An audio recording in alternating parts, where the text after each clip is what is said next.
இன்றைக்கி அரிசி முள்ளு முறுக்கு தான் நம்ம பார்க்க போகிறோம். வாங்க அளவு சொல்கிறேன்.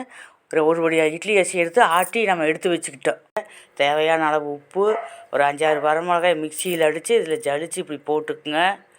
வெண்ணெய் 50 கிராம், 2 ஸ்பூன் தயிர். அப்புறம் நல்லா இதையவே வெண்ணெய் முதல்ல கலக்கிக்கணும். கலக்கின பின்னால் எள், ஓமம் போட்டு இதையை கலக்கிட்டு கடலை சட்னி கடையை 200 கிராம் எடுத்து வறுத்து மிக்சியில் அடித்து இதில் கலக்கணும். இந்த மாதிரி இருக்கணும். இப்படி உருண்டை பண்ணி முறுக்குழல போட்டுக்குங்க.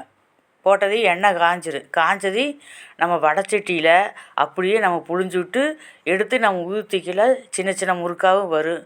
இது நீங்கள் நிறைய போடாட்டி கூட இட்லிக்கு ஆட்டும் போதும் கூட ஒரு 2 டம்ளர் எச்சா போட்டு தனியாக எடுத்து சுட்டு பாருங்கள், சூப்பராக இருக்குது. நீங்களும் செஞ்சு பார்த்துட்டு எனக்கு கமெண்ட் பண்ணுங்கள், லைக் பண்ணுங்கள், ஷேர் பண்ணுங்கள், அப்படியே சப்ஸ்கிரைப் பண்ணிடுங்க.